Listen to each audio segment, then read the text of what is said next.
G'day and welcome to another episode of the Confident Musician Show. I am your host, Brett Cusack, musician mindset mentor, and I am here to help you make music and make a difference. Alrighty, so today's topic, we are going to be talking about how to deal with your own ego. So basically, I had a client, Joanna, reach out to me and say, I was singing today in a new group that I've just started, and she didn't like hearing what the other people were singing, and she's like, I want to dominate the stage and I want all the attention and want to be the best. And so she was feeling like she had this ego problem that she was facing, and she wants to know how to deal with it. Alrighty, so I'm going to share with you some really cool things, but just before I jump into that, I'm going to share a little bit about my journey and why we're here inside the Confident Musician. So I started out with learning the guitar when I was about 12 years old, and I just started learning. My auntie gave me a guitar and I started learning when I was in year 11 and 12, and I was like, wow, this is really cool. And I remember hearing the music of the Deftones and I was like, oh, and my world just totally changed, and I started practicing. Throughout my teens, I always kind of was the guitarist in everyone else's band, but I kind of felt like I always wanted to be able to sing, but I really felt like I lacked the confidence. And I had lots of self-doubt that I would actually be any good as the vocalist. So I was having lots of challenges there. Then I met a producer who actually sat down and said, "Hey man, we can do this. We can make your song." So I released a 6-track EP, played all the instruments, and then I released an album and got session musicians. And finally was the singer in the band, and I created all the instruments and I did all this thing, and then I spent thousands of dollars getting session musicians to play on all the live shows, and then thousands of dollars on film clips. And then I remember sitting there with the Lady Killer film clip, which is 10 years old today, which I spent $3,000 on. I remember uploading it to YouTube, and I was like, yes, now I'm going to be famous. And then it just went nowhere. And so after that, I was really depressed and frustrated, and I wasn't having a good time in life, and I was really struggling. And then that's when I met a mentor who actually came in and actually said, hey Brett, it doesn't matter how much traveling you're going to do, it doesn't matter how much music you play, you're never going to resolve this inner conflict. So he helped me understand that I had all these limiting beliefs and stories and fantasies playing out that I was going to be this superhuman rock star. So that helped me realize that, oh wow, maybe there's some things in my toolkit that I'm missing. So they helped me to get grounded, start a business, actually teaching other people how to play music, get realistic about my goals and dreams, and actually help me develop these tools and skills to be able to help people overcome their mental health challenges and actually create stable relationships at home, learn about money and business and sales and marketing and all this other really cool stuff.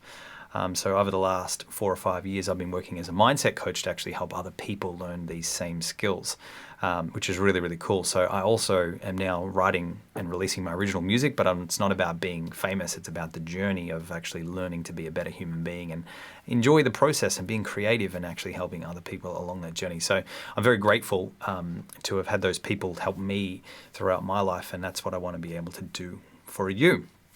Alrighty, so how to deal with your own ego. So step 1 is we've got to understand and really take this to heart, which might be challenging for some people, and I totally get what I'm about to say might challenge a few people out there, that there are no good or bad human traits. It's not what happens to us, it's what we make it mean. So this is really important because having an ego is actually important in a sense, because we need to have that part of us. It's like, I want to be able to do stuff. And if we didn't have that, we wouldn't move in the direction of our dreams. And I think there's part of all musicians is this idea that we want to do things and have things. And obviously there is some certain elements in that we need to learn it to be able to grow through and actually learn how to create a business and to be of service and hold space for us while we go through this whole process of learning about music. And so so we basically need to understand that having an ego is of service to us, but it's neither good or bad. So we want to make sure that we're seeing things and being grateful for this part of ourselves. So what I would do if you are one of my clients is I would get you to list a whole bunch of benefits to yourself and to all these people around you of actually having an ego and why that's actually important. So it sort of depends when the ego is running the show and it's like you're leaving a trail of burning bodies and relationships that are a mess and just making an absolute nightmare out of your life. There's probably something else to look at in there as well. So it's not about being I'm the best and whatever, but it's about I say, hey, I got something and it's worthy of being out there. And we need to have that while we go through the process of actually learning how to value ourselves in the process. So that is step one. Step two is to value your unique priorities. So for Joanna, she's like, I actually want to be the singer. And then hearing this other person sing, it's like, it's not the sound that I really want. So learning how to then create a scenario where you're actually getting to do and embrace this part of you that you actually want to test and try. And for me, I've wanted to do a whole bunch of things and some of them have worked out and some of them haven't. But once you've actually done it and given it your best shot, you then have some feedback to let you know, all right, cool, maybe that wasn't as everything that I wanted it to be, and I'm actually happy just being the guitarist, or I'm happy to do backing vocals. So creating a space for yourself and actually holding space or having somebody else help you to hold a space to actually test that theory and actually get out there and actually be the singer and be the ego and all those kind of things. But we always have to remember that, when we see our favorite musicians out on stage, there's two sides to them. There's the performer, and then there's also the actual human being that has to, put their jammies on and get into bed. So it's not like we live in that space where, ego, performer. We don't necessarily have to take that off the stage and be that person in everyday life. So, I'm a performer and I've done some pretty crazy stuff, and I tried to take that crazy vibe off stage and insert it into my regular day. But it didn't necessarily translate that well because people weren't necessarily paying to come to the show. They were my friends and family.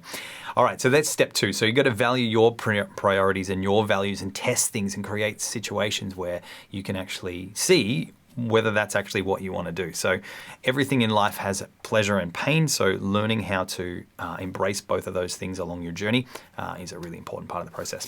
Okay, step three is to create some clear communication to your collaborators, your band members, whoever it is, and actually say, hey, this is actually what I want. And so if you haven't had that conversation up front as what your objective is with whatever project or collaboration that you're in, and things change, that might upset some people because they may have had their own interpretation of what was going to happen. So the idea there is you want to have this open, clear communication, and as things shift and change, it's open and clear communication. So when people feel seen and heard for what you're trying to do, they may be okay with letting you have the stage for a bit, and they may also say, hey, I want to be able to do that as well. And so then you have to make a decision about whether what is it that you really want. Do you really want to work with this person because they turn up and they're on time and they're dedicated and they're putting in some time to the marketing or whatever the promotion is or the practice time, or are they just they're not really into it and you both want to do the same thing. So it's neither good or bad, whatever happens. It's always about just you being more clear about who it is that you want, because you want to create the life that you want. And if you're always shrinking and making someone else more important than you, then that may not be in your best interest.